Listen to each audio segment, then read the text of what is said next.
We're doing something a little bit different with this video. It's basically being flipped around and I am not in charge of the questions. That is going to be Bob Babbitt. Bob is an absolute legend within triathlon and I have learned so much from him. But he has just asked me if I would like to come on Breakfast with Bob and I am so honoured. I'm even a little bit nervous. But let's go and see what questions he's got for me. How you doing, Heather? Hi, Bob. Thank you so much for having me. I don't often get introduced as my previous sport. It's normally just GTM presenter. So No. We're talking. I'm talking a silver medal in Beijing, and then World Championships, gold, silver. I mean, we're talking riding a horse, shooting, stabbing, all that cool stuff. I mean, right? Careful how you word that. But talk about what pentathlon and how you got into it. Okay, yeah. So modern pentathlon, the word kind of deceives it because it's not particularly modern. It's over 100 years old, and it came from this military background, like you say. So it was actually sort of defending yourself and attacking. So it is sword fighting or fencing, as it's known. Shooting, which has evolved. It used to be rifle shooting, then moved to pistol shooting. It's now laser shooting. We could talk about that all day. Yeah. It's the two core sports for me are the running and the swimming, which brought me into triathlon, and then also horse riding, which was my sort of the thing I did. That's what you did going in. That's what I loved, yes. Yes. And so getting into was this something you had in that competition when you were young?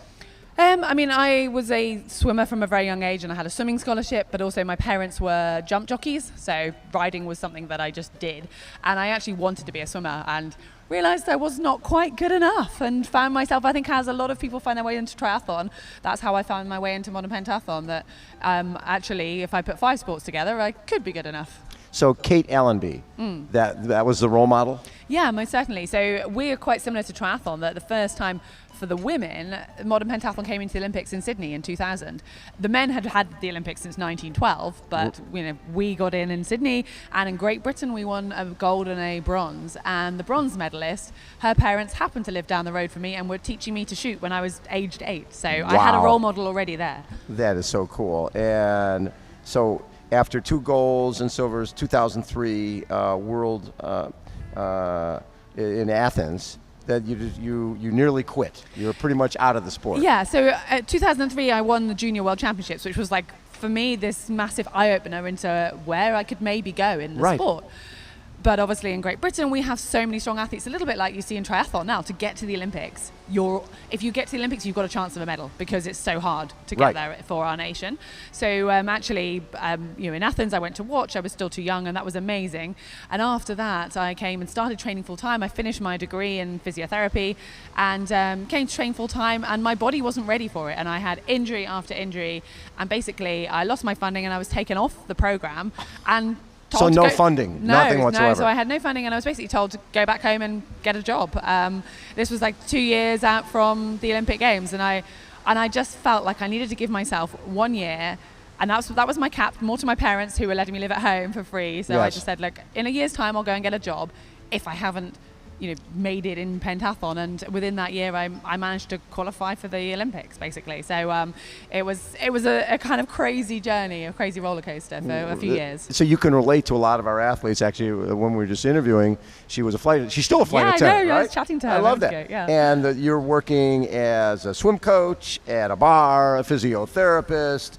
You're doing all of that plus training. Yeah, you've done your research, Bob. I like it. So the fact that you were doing that, all the hard work, probably made you better prepared. I really think it did. And coming from a swimming background, I was used to swimming 10 times a week. 2 hours in the morning, 2 hours in the evening. So hard work wasn't a problem, and it was something that I liked to do. And actually, I had to drop some of my gym conditioning. I had to prioritize what I was going to do because I had to earn enough money. You didn't have the time. I had to earn enough money to be able to go to the competitions, but I also had to prioritize what training I knew worked for me. So I kind of self-managed, but I still had very much strong coaches that helped me towards that. And I guess it drove me more, and it also gave me that relation of like, there is real life out there. And even though I'm in my bubble of sport, I go and work in the pub, and then I realize this, other people have so many different problems in their lives, and that I found very refreshing to me to go, I'm so privileged to still be able to try and do this sport.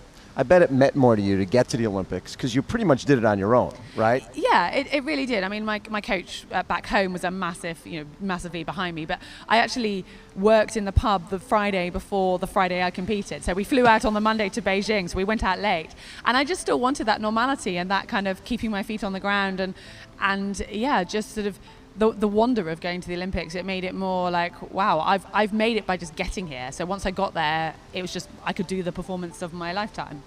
And a lot of times when you go to the Olympics, it's, well, do I just stay in my room and stay away from people, or this probably might be my only time. I'm going to see every event there is. I'm going to live the Olympic life because I earned it. Yeah. I mean, our coaches were trying to sort of control us, and our performance director was, we needed to obviously get over the jet lag, which was 8-hour time difference, so a bit less than coming here, but right. It was a big one. So we had to get out and about, but also my friend, I was competing with my friend, she's a fellow competitor, but we were just there going, we're at the Olympics. This is amazing. We've got to go and say hello to people. We've got to go and get selfies. And we were there chatting, and I remember chatting to some of the rowers, because our event was at the end of the Olympics. They'd all finished, and they were like, oh, girls, how did you get on? You look really happy. And we're like, we haven't competed yet. And they thought, they were like, wow, you're so relaxed. And like, oh, so, have you been before? We're like, no, this is our first Olympics. And we were just there, like, with our eyes wide open, taking it all in. And getting the medal. Yeah, I mean, that was the icing on the cake. When you look back at that, again, because of all the hard work, all the dedication that you put in, being dropped, getting that silver medal had to be just one of the high moments of your life. Yeah, I mean, I don't reflect on it very often because it does sort of, give me goosebumps, and I feel it's, you're always, as an athlete or as a person, you're always looking forwards. But for me, it was more like for those people that did believe in me, and yes. there were quite a lot of them. And one of my old swimming coach, he'd coached many Olympians. He coached Sharon Davis, Mark Foster at various points, and back in the 80s. And he'd always said to me that one day, Heather, you will make it. And I never dared ask him what that meant. And I didn't make it as a swimmer. So I thought I'd failed him. I didn't make it as a swimmer, and I tried so hard and I worked so hard. And when I remember coming back, and he'd retired by then, but his son was coaching me, and he just said to me, Heather, I knew you'd do it. And yeah, sorry. That's so cool. That is so cool. Then you move to triathlon. You retired January 2014, took up Ironman, second 30-34, qualified to come here, 36 in your age group. Pretty fun. Yeah, I mean, it was all crazy because I just loved sport, obviously, and I wanted something different, and I just got into cycling and loved cycling, rode my bike just all the time, and found this escapism through it. And then it was all, I would say, one day I'll do an Ironman. I hadn't run a marathon before, so I actually did get a coach, because I thought, I don't know how to run a marathon. So I did it in South Africa at my first Ironman, and just loved that event. So I don't know if many people have been there, but South Africa love their sport, don't they? Yes, they do. I've got friends out there, so I thought I'll make a holiday, and I went out and just had a great time. And I probably shouldn't admit this, but I didn't really know what Kona was, which is awful. I think I might lose my job at GTN. And my coach messaged me when I finished, and he's like, you might have qualified for Kona. I was like, well, what does this mean? And anyway, we had to very quickly decide whether I wanted to take the slot, and I did. And then I got the job at GTN a few months later, and I said to them, please can I have some holiday in October because I'm going to this race in Hawaii? And they were like, oh, well, you'll go with work. So like within a few months of doing my first Ironman, suddenly I'm off working for Global Triathlon Network, coming out here to race and work. It was all a bit of a whirlwind. That is so fun. And the experience, so what's cool about that, when you've had the experience of racing the course, it's a lot easier to interview people because you got street cred. Yeah, I'd like to think so. And I didn't find it, smooth sailing either. It was after, I think, my coming in and sort of feeling like I'd so loved my first one, I almost maybe put a bit of expectation, but also working, I was very privileged to get to come here with work, but it meant I was exhausted at the same time. And, I wasn't coming here to try and win or anything, so it didn't matter, but it just made me realize how hard an Ironman is, and I think I'd forgotten after the first one. Well, and when we look back at triathlon and we look back at London, it's probably one of the premier games ever in the sport. And with London being, when London was accepted as the Olympic venue, all of a sudden a lot more money goes into, because if you're inviting people to a party in your home, you want to make sure you look good, right? All of a sudden there's Alistair and Johnny Brownlee, and a lot of investment went into the triathlon side of it.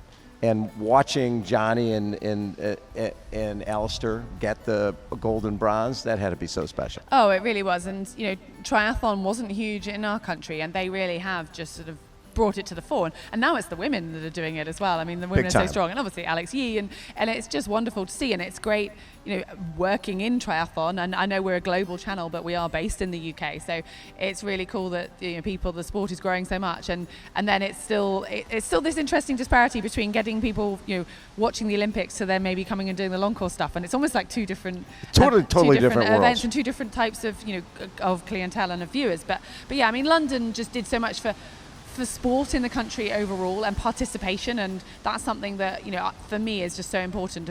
Hence why I still do sport. I think sport gives us so much more than the physical benefits, and I think that's what London really brought, is just people realizing the psychological, the mental benefits of getting out and doing exercise. And right. I know I've gone off on a tangent, but I feel London really brought that to us. No question. And the cool part is when you look at from an Ironman perspective, someone like a Chrissy Wellington and what she brought to the table is just that the class, right? And she was like a meteor. 2007, 2011, gone. But the impact she made, and a number of people, I'm guessing, got into the sport because of her, had to be massive. Yeah, I mean, she is one of those just famous names outside of the sport that people know of, Chrissy Wellington. Right. And the first time I met her, it was a bit like, oh my gosh, can I go and say hello to Chrissy Wellington? She does have legendary status, obviously. And she does. Yeah, it's done a huge amount. And you speak to so many people who've still now got into it because of her, and so many women as well, which I think is great. The more women role models we can have. So what is your feeling about this being an all-women's event? And I mean, my gut is, I loved being in Nice. I thought that was great. I love being here. I love the feel. I think it's mellower. It's cool having all women here. I do want as a sport, I love everybody together. I just think the camaraderie, and it's we are all triathletes, and being at the same place last year I thought was the ultimate. Women racing one day, men racing the other day, and everybody just enjoyed themselves. Well, I mean, I haven't been here for 5 years, so it's hard to remember what it was like 5 years ago. And I heard obviously lots and watched lots from last year. For me, right now, I'm just loving the focus and the attention on the women, and I feel like that is not diluted. And it's so, because it's the last World Championships of the year, all eyes are now on it. And maybe Nice was sort of woke people up of, Ironman World Champs, oh no, I missed it. Now it's the women. So I do miss having everybody here in that family aspect, because I think that's the one thing about triathlon. It is a big family, but I still think it could be a really, strong kind of case in the media for women, and hopefully it's getting attention from people outside of the sport because it's newsworthy. People are, what's going on out there? Why is it women only? So hopefully that's a positive as well. I think from a pro perspective, a lot of times when you've got the men and women racing together, you see the top women, but you don't see the women back in 8th, 10th, 12th place who are riding their way through the field, and they're like, oh, here she comes, and she's in 6th place or whatever. You don't see them till the end.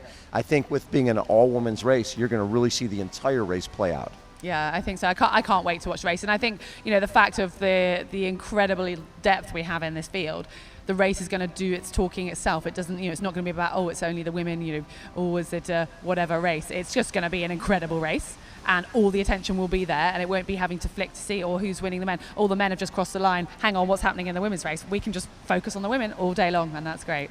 So being here now, after being away for a number of years, are you anxious to potentially do this again?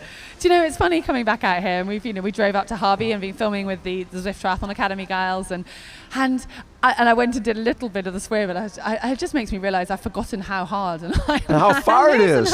Harvey is like I'm leaving the country. Yeah, it's crazy, and I think I'd just sort of forgotten that. I run a lot, and I can run ultras, but when it comes to oh my gosh, I've got newfound respect coming back out here actually of just how hard an Ironman is, and maybe one day I'd love to come back and race, but I'm enjoying being a spectator and working here. I love it. Heather, thank you for taking time.